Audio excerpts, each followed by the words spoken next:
Scarlet Tanager. We are on the first trip to the Bioreserve.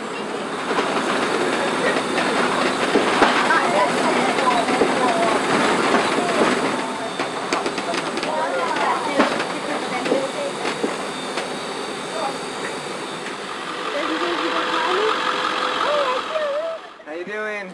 Hey, Nathan, how are you? Good. We made it. What the different vehicles, but we made it.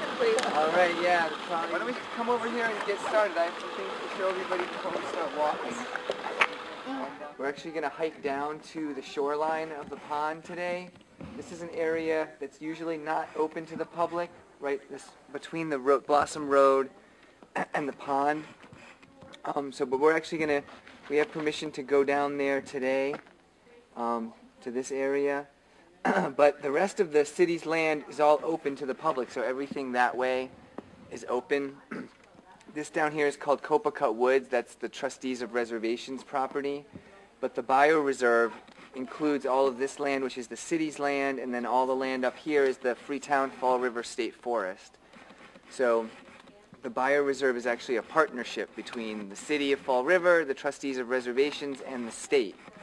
But when you put all those pieces together, you get almost 14,000 acres of forest. So even though the city is over here, the boundary for Fall River actually extends, let's see, here. There's Westport, here's Dartmouth, and Freetown. So this whole area in here is still all Fall River. So, and this is Freetown, so actually most of the Bioreserve is in Fall River. And only the northern piece is Freetown, and then this little corner of down here is Dartmouth. But most of it's in Fall River, so we were saying about half of the city is actually just this huge forest over here with very few houses. And so if you grab a trail map, the map shows all of these areas that are open to the public. There's going to be a new parking lot. There's this little P that's just been built right down the road from here. So if you were to come back on your own, you could park there and hike these trails, or Copacabana Woods over here has a parking lot. Let's see, right there. And there's also trail maps to Copacabana Woods, so those are areas that are good to explore on your own sometime if you come back. So the land around this area is owned by the Fall River Water Department to protect the drinking water supply. So North Watuppa is the main drinking water, and then the Copacabana Reservoir is the secondary water supply. But all this land out here is protected, and for over 100 years it was all closed to the public. They wouldn't let you come out here at all. There were no trespassing signs posted all up and down the road, and the environmental police would chase you away if they saw you out here. But today, like I said, only this little strip right along the pond is still closed. All of the rest of this land is open to the public now. And we just got the trail maps. They just built the parking lot, so there's now lots and lots of trails out here for people to explore. And you can go hiking, you can go mountain biking. Most of it's actually open to hunting in the hunting season, which is in the fall. You can walk your dog at Copacabana Woods and up in the state forest. The state forest also has dirt bike trails and horseback riding trails. So there's lots of different activities that you can do out here. So why don't we start walking? We can get into the shade and it'll be a little cooler down by the water. Water in your hand?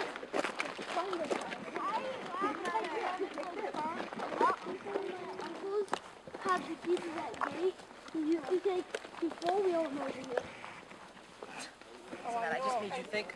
Yes, you did. And the shin guards. I just made you think. No shin guards, just... All that water that we use from the reservoir, it's okay. Outside, bugs my head. Let's see the house. I have bug spray. A type of a tree called Atlantic white cedar, and cedar trees grow in swamps. And we're using these trees down the street at Copacabana Woods. We're doing a cedar swamp restoration. So we started growing the trees here, and we put this electric fence up to protect them from the deer, because there's a lot of deer out here, and the deer love to eat these trees in the winter. So we got them going here where they're protected, and now that they're tall enough, we're transplanting them out into the cedar swamp. And the deer can't, they're tall enough now, the deer can't eat them all the way to the top, they can only eat the bottom part, so they'll survive out in the swamp. So how long they take to grow? This much? These trees are about 7 years old. Wow. So they're actually growing pretty fast. Thanks. Yeah, they're growing faster than we expected. We need to get them out of here or they'll be too big to move. Neon. It's like neon green. Mommy, you want it? No. How to get them into this box. I know This is called the six-spotted tiger beetle, I believe. I want to take a picture of it. Does anybody know what kind of creature a beetle is? It is a type of egg. No. It's an insect. Keep like that. It's an insect, Oh, yeah. it's a type of insect. And hold it My like house this. is a bug. Chantel, I need to go back to see it. arachnid is something that has 4 or more. 8. 8. Spider. Right, like a spider. Hopefully we won't see any ticks, but if you see a tick, that's an arachnid, has 8 legs. But this guy has 6, although it looks like he's missing one of his back legs. Oh, trust me, this boy's into bugs. And beetles, there's more species of beetles on the planet than anything else, or any other And animal. everywhere in Fear here. factor. They eat that stuff. Her sister's the fear factor. See how it grows on these long Andrew. stalks? Moss is actually one of the oldest plants on Earth. Moss is very primitive. It doesn't reproduce with flowers and seeds the way most plants do. It reproduces with spores. And if you look, you'll find little stalks like this. It looks kind of like a flower, but this is just a little special stalk that releases all the spores. It's like a powder that just blows around. See it? So that's the same as this, but this is where it uses to reproduce itself. Releases spores instead of making seeds like most plants do today. We also have ferns, right? A fern is another very primitive type of plant that's been around for millions and millions of years. They've been alive ever since the dinosaurs were. Yeah, that's true. In fact, during the dinosaur times, there were tree ferns that grew to be enormous. But today, most of the ferns we have are fairly small. Wait until letting this finish, and then you can see again. Oh, it's a big spider. It's a big spider. Grandma. Oh, yeah, it's fine from trees. You guys have binoculars. Try to get a better look at it. I got binoculars, Scarlet. Well, there's a different bird. There is a bird there, but it's not the red one. Do you see the red one? In your shoe. Where? Oh, it just fly out that way. But, Yeah, I saw. There's red. Yeah, it went behind the tree now. I see it. Bird on the stone walls along the trail here. Well, I think I mentioned before that this whole area used to be part of the Blossom Farm. Yes. So the road that you came in on was Blossom Road. This wall was actually a dividing line between the Blossom Farm and their neighbor's farm on the other side. So if you were here, say 200 years ago, this would have all been open. All these trees would have been gone. These were open fields where they were grazing animals, growing crops, and they would actually drag these stones out of their fields in order to clear the land, and then they would end up using them to build these walls. So all over New England, you'll see stone walls basically crisscrossing the landscape through the forest, but when you see that, it basically tells you that the land was once cleared as farmland. So it's hard to imagine, but not that long ago, this area would have been all open. About 80% of New England was cleared as farmland back in the 1830s to 1850s. But then most of those farms were abandoned and have grown back into forest. But you still see the walls telling us what used to be here.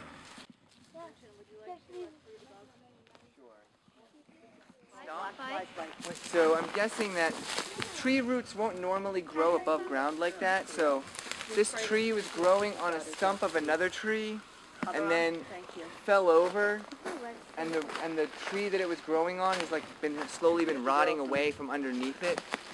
So now you have this tree that's like standing up on stilts on the roots, because this is all, you can see this is another tree here. This is wood. So this happens a lot one tree will die and then something else will start growing on the stump. But then as the stump rots away, it exposes all these roots. And you can see here where this used to be a trunk growing out this way. So this whole thing probably ripped, the wind probably blew it over, ripped the roots up, but then these were probably branches at one point growing off to the side, but then they became the main trunk growing up. Why do trees grow up and down, guys? Because that's how nature makes them. And why does nature make them do that? Because that's the healthier way. They need sun. Sing a song about this. Berry tree. Holly berry. jolly Christmas. Holly, holly jolly. This is the song about this tree is called Deck the Halls. Deck the halls with what? Jolly. Holly, fa la la la la. Holly, la, right? la, This is la. a American holly tree.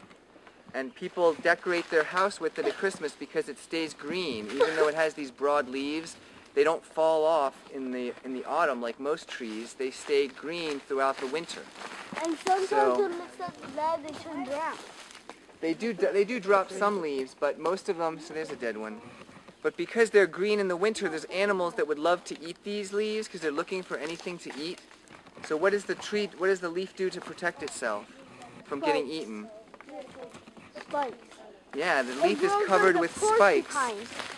So it's the tree's way of discouraging animals from eating its leaves in the winter when there's not much else green out here to eat. Those grow the red berries too? Yes, there's they come in male and female. Yes, I So only the female trees produce the Yes. berries, the male trees produce the pollen to give the to fertilize the flower, and that creates the berries. So if you have holly trees, they'll tell you should buy, if you're going to put them in your yard, you should plant two, Andrew. a male and a female, so you'll get the berries. You can actually go through that. And Hey, one other thing. what is that?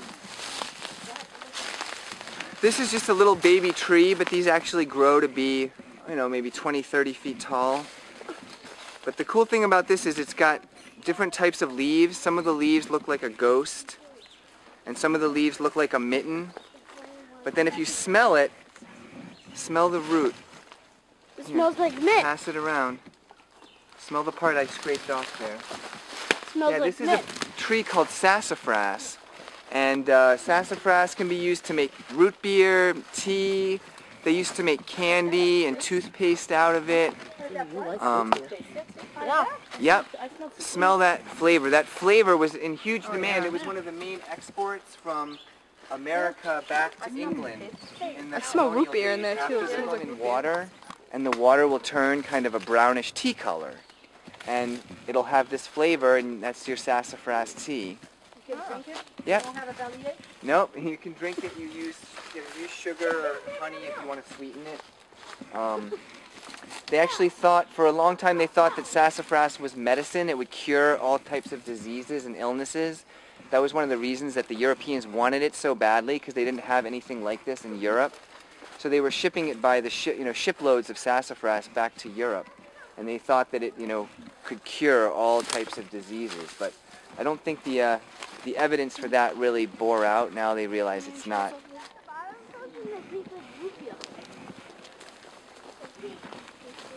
Actually, while we're looking here, this is another plant that has a good smell to it if you crush the leaf and smell it. And this is they use this to make candles. This is called Bayberry.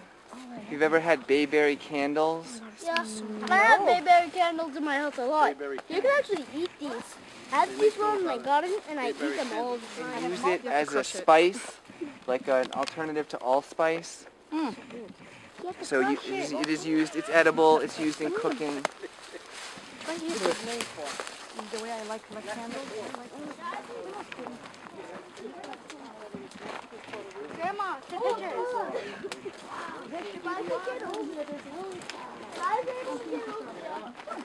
This is the drinking water, Nate. Yeah, so this is North Watuppa Pond where your drinking water comes Andrew from. knows what this is called. Andrew, what is it? And this cement structure here is the foundation of the ice houses. People kept boats here. People would go ice skating in the winter on the pond. Could go swimming in the summer, fishing. But of course now they don't allow any activities out here. That's the landfill. That's where all our Watershed for the North Watuppa and the watershed for the Taunton River. So they claim that any leachate that's coming from the landfill is going the other direction toward the Taunton and not coming toward the North Watuppa. But the city had some scientists who disagreed with that. So a few years ago there was a big fight between the city wanted them to shut it down and they wanted to expand it. And they won, the landfill people won, because now if you look to the right of the main mound, they've started a second mound. They basically can't go any higher with the main landfill, so now they're starting a second pile to the right of that you can see is now peeking up above the trees. So, but it's, before long they're going to run out of space there too. That's the problem with getting rid of our trash, is like, you can only pile it up for so long. And then you have to find a new place to pile it up, and then pile it up, and pile it up, and it just doesn't go away. So Back in. Go. that's why recycling, reusing, reducing our waste and recycling is important. I'll get you a pin. So we don't keep just creating these mountains of trash everywhere. These are actually the eggshells. So the eggs are already hatched, and the shells are kind of dried up, but this is actually the shell of a turtle egg. If we dig, would you think there would be something in there? No. It looks like the eggs are already all dug up and hatched out, because now the ground is covered with this stuff. Can you help me knock that out? So they either hatched out, or a predator, maybe a raccoon or something, might have come along and dug them up and eaten them. It's kind of amazing when you look across. Basically, you're looking toward the city. That's everything that you see here is Fall River. But you don't see a single house or a car, parking lot. You can just barely hear the rumble of 24 on the other side, but you wouldn't think that you're standing, basically you're close, we're fairly close to the geographic center of Fall River right here. The actual center of the city is somewhere out in the middle of the water here. So literally, we're almost standing in the center of the city in terms of its actual geography. How deep is this? Come on, boys. As you can see, it's still green, but in another couple of weeks, when these turn a nice purplish color, then you can eat these. There's blueberries, huckleberries, a lot of different edible berries out here. But you can see these ones, they're not ripe yet because they're still green. Kind of a cool rock called Puddingstone, or another name for it is Conglomerate. Look, it's basically a bunch of smaller rocks that were cemented together. It's a sedimentary rock where the pressure basically squeezes it into like a cement and creates this big boulder. So this rock was probably formed at the bottom of a lake millions of years ago, and then it was dropped here by a glacier maybe 15,000 years ago during the last ice age. So it's kind of incredible to think this rock was, at one time it was at basically the bottom of a lake bed getting packed together into this conglomerate, and then it was picked up by a glacier and dragged down here basically probably from somewhere up north about 12 to 15,000 years ago. So these are what are called glacial erratics. They're basically these rocks that are just randomly dropped as the ice was melting. And it's different from the bedrock that we have here. Most of the Fall River bedrock is granite. That's why all the mills in the city are built out of granite. But this is a different type of rock altogether. So this obviously didn't come from here. It was brought here by the glacier. We're looking south. You can just see 195. That's the area where like Whites of Westport, LePage's Seafood is down there in what's called the Narrows, where that the electrical wires are. All the way back?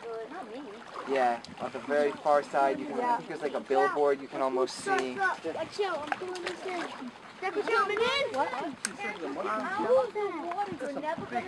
Oh yeah, let's take a look at those. This fish is on this water. Yeah, there's big fish because they don't allow fishing. you get these enormous fish. There's bass that are, 2 feet long. Wow. They don't come too People, right? that's why a lot of people would love to get in here and be able to fish, but that's one thing they don't allow. If they see people fishing, they chase them away. They can't really hurt you. They're almost like wood. This is called a shelf fungus. It grows on the side of a dead tree like this. Nasty. And the fungus are what are called decomposers, right? They're different from plants because plants make their food from the sun, right? Please don't follow me. But the fungus, they actually eat dead stuff. So they break down all this dead wood and all these dead sticks, and they turn it back into the soil. So they're actually nature's recyclers. They recycle everything. It's not a mushroom then. Well, technically, it's a different type. A fungus is a mushroom is a different type of a fungus that grows up on like a stalk. Does anyone else want to see the fungus? Most fungus grow only for a few days or weeks, but this type can last for years. It's almost like wood. It's wood. It's very strong, yeah. Both of you. Oh my God, he's talking out like a door. Yeah. That way was better. How do you Come on, cereal. More quicker. Yeah, thorns. Knock it off. You're not a farm school teacher. Decomposers out here like carpenter ants, termites, wood beetles. But look at what this is doing. It's turning this dead tree into soil, basically. It takes it and then it just turns it back into the dirt. So nothing goes to waste in nature. Everything that once something dies, that provides food for something else. And then the decomposers put this dead stuff back into the soil and provide nutrients for something new to grow.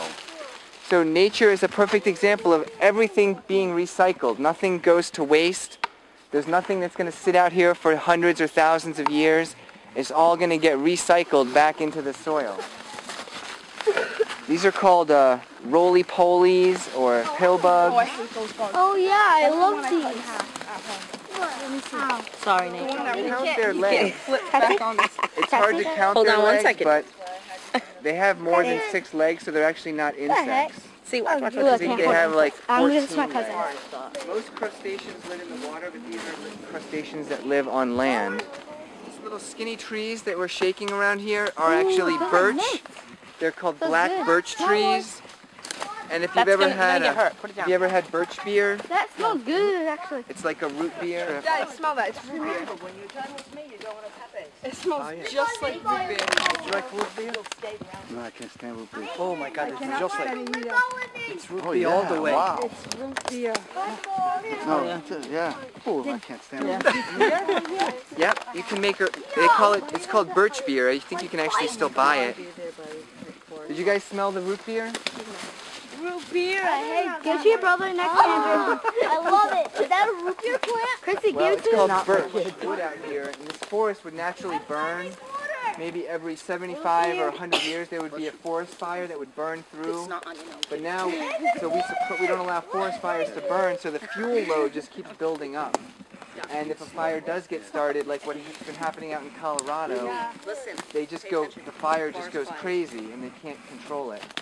So they've been doing it for years out on Martha's Vineyard, and now they want to start doing it up in Freetown, picking sections and doing controlled burns. And it actually improves the habitat. A lot of animals like to come into an area after a fire. So burning an area actually improves the biodiversity. There's more different living things that you'll find after the fire than before. So people think that fire is always bad, but really fire is part of the ecology out here. It's a natural part of the cycle of this forest is to have fires that burn through. Look at this. Shaking the trees. It's moss. Why do woodpeckers peck into the trees? Eat the bugs. Yeah, if you look, all these little holes, this is full of insects that are eating the wood. So then the woodpeckers come and they start making holes to eat the bugs that are eating the wood. So even this dead tree is providing food for a lot of different things. The bugs, the woodpeckers, a hollow in a dead tree could be a home for an owl, for a squirrel. There's lots of animals that use even these dead. This is called a daddy longlegs. I know that. And he's actually, people think it's a spider because it has 8 legs. but it is an arachnid, but it's not a spider because Doesn't bite. spiders have 2 body segments, and this guy only has 1. And They do have teeth. some people say that these are poisonous, but that's don't like a bite. myth. People always say that they're poisonous spiders, They but don't bite. their mouth is too small to bite you, and even if they could, they're not especially poisonous. No. You can't even feel it. So, I got it out somewhere. I thought you got put it back. So, I can find the bugs. some people are saying how when you're out with a group like this, it's hard to see a lot of animals because there's so much land out here and the animals aren't used to people. So when they hear us coming, they're going to run away and hide before we even see them. But if you look carefully, you can find evidence of the animals that are out here. And this is an example of that evidence. What do you think this is? Pew, pew, pew. Or was? Antlers? That's a pine cone. A pine cone, exactly. If you look around, here's one that... This is what it looks like. A pine cone. Pine cone. But something has actually ripped this pine cone apart and shredded it into little pieces. What do you think would do that? A deer? Deer? Chipmunk? Bird? Raccoon? Chipmunk? Squirrel? A squirrel, probably a chipmunk, or there's another type of squirrel out here called the red squirrel that loves to eat the pine nuts from inside the pine cone. And they like to perch up on top of the wall, and they can kind of look around and see if there's any predators coming. And they shred these pine cones, and you can actually even see the little shells. This is what the seed looks like. It's just a tiny little seed that's been eaten. And now they just left the shell. So when you see big piles of chewed up pine cones like this, look inside the wall. There's like just a big mass of it inside the wall. I can see a mohawk. That's the squirrels out here eating their dinner. Another pile of feathers. Something got eaten on this wall here. Who put that pile of feathers? But it's something smaller, some kind of a small bird. This kind of small bird?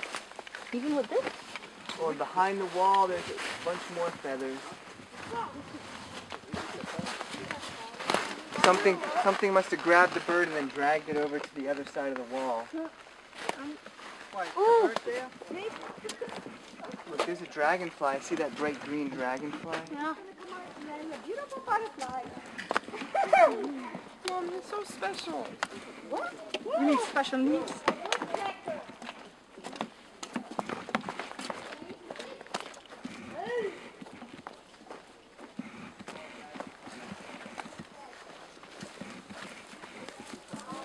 But this is a plant that actually doesn't make food from sunlight. It feeds off dead stuff like a fungus does. So, but we know it's not a fungus because it actually has a flower. And mushrooms don't produce flowers. So this is almost like a cross between a plant and a fungus because it reproduces like a plant with the flower, but it feeds on dead stuff like a fungus. Fungus flower. Yeah. It's called Indian... Flower is that white thing? This is the flower, yeah. It doesn't open no more than this? It will. That's just coming up. It will eventually straighten out and then open.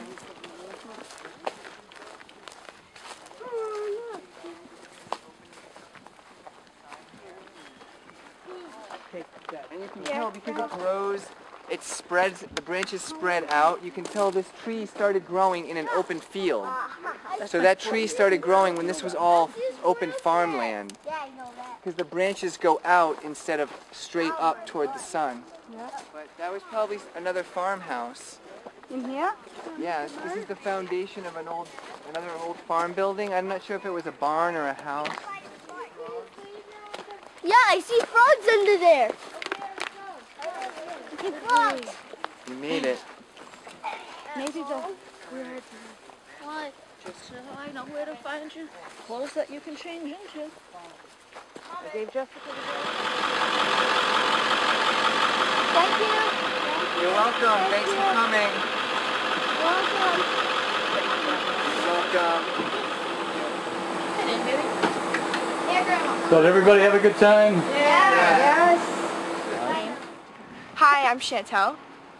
Hi, I'm Andy Lavoy. And Hi, I'm Ari. we just got back from the Bioreserve. and we just want to say a couple of things that we saw when we were on our experience up close and personal with nature. What's one thing you saw? I saw one of those little brown beetles, the roly-polies. I saw a frog's nest. And I saw plenty of termites. Kind of creeped me out. Yeah, it did.